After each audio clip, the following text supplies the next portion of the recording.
ഇന്ന് തന്നെ ഡൗൺലോഡ് ചെയ്യൂ. കാണൂ നിങ്ങളുടെ ഫേവറേറ്റ് ഷോസ്. ദേഷ്യപ്പെടാനും വഴക്കിടാനും അറിയാഞ്ഞിട്ടല്ല, പക്ഷേ അതുകൊണ്ടൊന്നും ഒരു പ്രശ്നവും പരിഹരിക്കാൻ സാധ്യമല്ലെന്ന് അറിയാവുന്നതുകൊണ്ടാ അച്ഛൻ ആരോടും ദേഷ്യപ്പെടാത്തത്. പക്ഷേ അവന്തികയോട് ഇനി അത് പറ്റില്ല. ഒരു രഹസ്യം ഒന്നിലധികം പേര് അറിഞ്ഞാൽ തന്നെ അത് രഹസ്യമായി വെക്കാൻ സാധിക്കാറില്ല.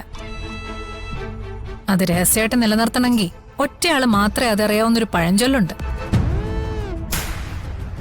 പക്ഷേ ഇതിപ്പോ നമുക്ക് 3 പേർക്കറിയാം, എനിക്കും മൂർത്തിക്കും പോറ്റി സാറിനും. ഇനി നിന്റെ നാവിൽ നിന്ന് 4മതൊരാൾ അറിയരുത്. മനസ്സിലായോ? മനസ്സിലായി. അമ്മാവനൊരു വായ പോയ കോടാലിയാ. നമ്മുടെ രഹസ്യങ്ങളെ താങ്ങാനുള്ള ശക്തിയൊന്നും അമ്മാവനില്ല. ഇനി അങ്ങോട്ടുള്ള യാത്ര തീക്കളിയുടേതാ. അറിയാതെ പറഞ്ഞു പോകുന്നൊരു വാക്കുകൊണ്ട് പോലും നമുക്ക് തോൽവി ഉണ്ടാവും. അതുകൊണ്ടാ തൽക്കാലം അമ്മാവനോടൊന്നും പറയണ്ടെന്ന് ഞാൻ പറഞ്ഞത്. മനസ്സിലായോ? അവന്തിയേക്ക് അമ്മാവനെ അത്ര വിശ്വാസം ഇല്ലല്ലേ? അമ്മാവനെന്നല്ല, ആരെ എനിക്ക് വിശ്വാസമില്ല. ഒരിക്കൽ വിശ്വസിച്ചൊരു ചതിച്ചാ പിന്നെ മരണം വരെ നമ്മൾ ആരെയും വിശ്വസിക്കില്ല. അമ്മാവൻ ചതിക്കുന്നാണോ അവന്തിക പറയുന്നത്? ഏയ്, ഒരിക്കലുമില്ല. ഞാൻ ജയിക്കുന്നത് കാണാൻ തന്നെ അമ്മാവന് ഇഷ്ടം. പക്ഷേ അമ്മാവന്റെ വാക്കുകൾ ചിലപ്പോ നമ്മളെ തോൽപ്പിക്കും. നെല്ലിശ്ശേരിയിൽ എല്ലാവരും ഇപ്പോ വലിയ സന്തോഷത്തിലാ. അർച്ചനയുടെ കുഞ്ഞിന്റെ ഭാഗ്യമാണ് നെല്ലിശ്ശേരിയിലെ പ്രധാന ചർച്ച. സന്തോഷിക്കട്ടെ. അവന്തിക തകർന്നു വിശ്വസിച്ച് അവര് സന്തോഷിക്കട്ടെ.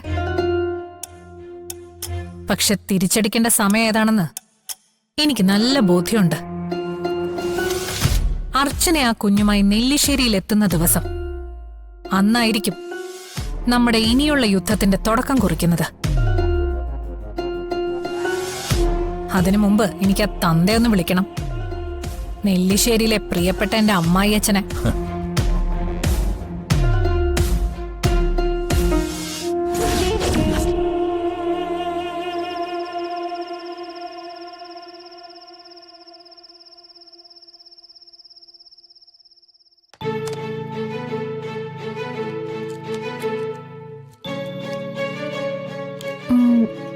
ഇതിപ്പോ കൊടുക്കാനുള്ളതാണോ? നോക്കി. അല്ല, ഇത് രാവിലത്തേക്കുള്ളതാ. എനിക്കിത് എപ്പോഴും തെറ്റിപ്പോവും. ഇതൊക്കെ സമയം നോക്കി കൃത്യമായിട്ട് എടുത്തു കൊടുക്കാൻ അർച്ചന ഏട്ടത്തെ കൊണ്ട് മാത്രമേ പറ്റൂ. ഓരോ കാര്യത്തിലും ഏട്ടത്തേക്ക് നല്ല കൃത്യതയാ.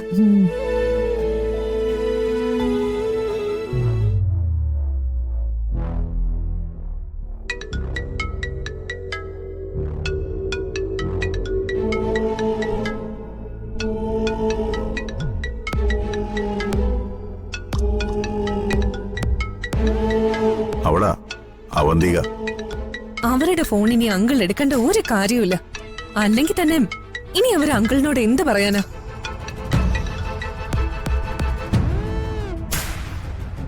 ചിലപ്പോ മാപ്പ് പറയാമല്ലോ ആയിരിക്കും. ഇവിടെ ആർക്ക് വേണം അവരുടെ മാപ്പ്? 3 നേരം അത് പുഴുങ്ങി സ്വയം തിന്നോളാൻ പറ. എനിക്കവരെ കൊല്ലാനുള്ള ദേഷ്യമുണ്ട്.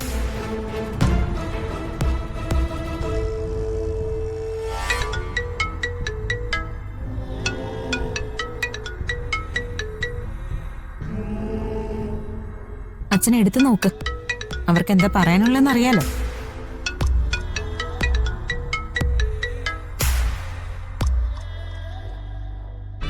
ഹലോ. ഹലോ അച്ഛാ. അച്ഛൻ ഫോൺ കട്ട് ചെയ്യരുത്, എനിക്കൊരു കാര്യം പറയാനുണ്ട്. എനിക്കൊന്നും കേൾക്കണ്ട.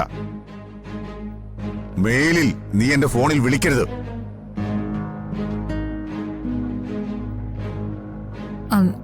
അച്ഛൻ അങ്ങനെ പറയരുത്. ദയവേത് ഞാൻ പറയുന്ന ഒന്ന് കേൾക്കണം. നിനക്ക് പറയാനുള്ളത് എല്ലാം ഞാൻ കേട്ടു. അതിന്റെ ദുരന്തങ്ങളെല്ലാം ഞാൻ അനുഭവിക്കുകയും ചെയ്തു. അതുകൊണ്ട് ഇനി ഒരിക്കലും നീ എന്റെ മുമ്പിലേക്ക് വന്നു പോകരുത്.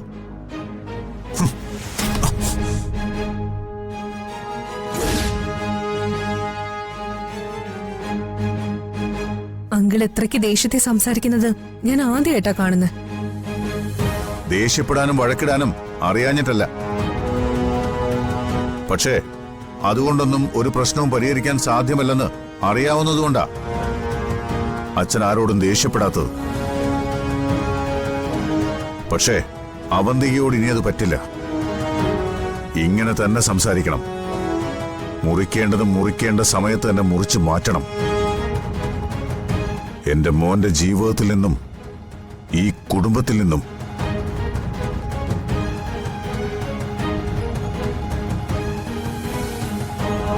അച്ഛാ, എത്രയും വേഗം തന്നെ നന്ദേട്ടന്റെ ജീവിതത്തിൽ നിന്നും അവരെ പൂർണ്ണമായിട്ട് ഒഴിവാക്കണം. എല്ലാം തീർന്നു. എത്രയും വേഗം എല്ലാം അവസാനിപ്പിച്ച് നന്ദനെ അവളിൽ നിന്ന് രക്ഷിക്കണം. അതെ അങ്കിൾ. എന്നിട്ട് നന്ദേട്ടന്റെ ജീവിതത്തിലേക്ക് സന്ധ്യയെ കൂട്ടിക്കൊണ്ടുവരണം. അവരെങ്കിലും സന്തോഷത്തോടെ ജീവിക്കട്ടെ.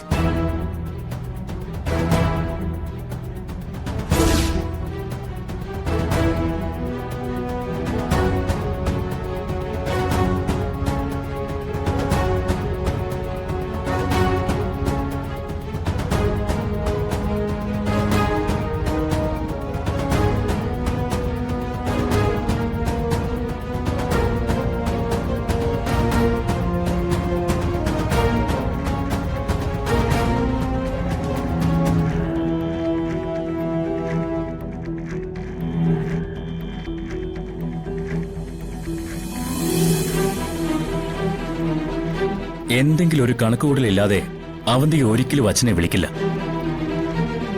അത് മനസ്സിലായതുകൊണ്ടാണല്ലോ അങ്കിൾ അപ്പൊ തന്നെ ഫോൺ കട്ട് ചെയ്തത്. അച്ഛനെ എങ്ങനെയെങ്കിലും പറഞ്ഞ് അനുനയിപ്പിച്ച് ഈ വീട്ടിലേക്ക് തിരിച്ചു കയറാനായിരിക്കും അവരുടെ ഉദ്ദേശം.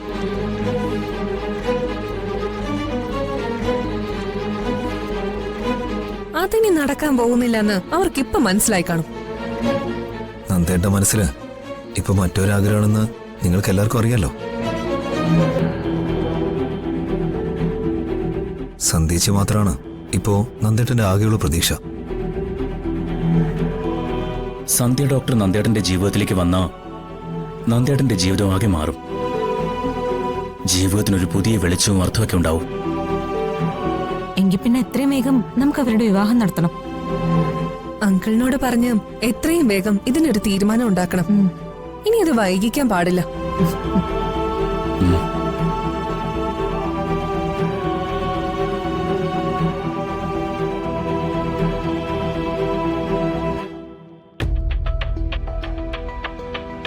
എന്തായാലും അർച്ചനയെടുത്ത് തിരിച്ച് നെല്ലിശ്ശേരിയിൽ എത്തട്ടെ. അതിനുശേഷം മതി മംഗളകാര്യങ്ങളെല്ലാം. അത് ശരിയാ. എന്തായാലും നന്ദേട്ടന്റെയും സന്ധ്യേച്ചിയുടെയും കല്യാണം ഒന്ന് കഴിയട്ടെ. എന്നിട്ട് വേണം എനിക്കെന്റെ ചേച്ചിയോട് 2 വർത്തമാനം പറയാൻ. അനക്കെ, നീ ഇനി അവരെ കാണാതിരിക്കുന്നതാ നല്ലത്. നിന്നെ കൊല്ലാനുള്ള പക കാണും അവരുടെ മനസ്സിൽ. കൂടപ്പിറപ്പാണെന്നൊന്നും അവര് നോക്കില്ല.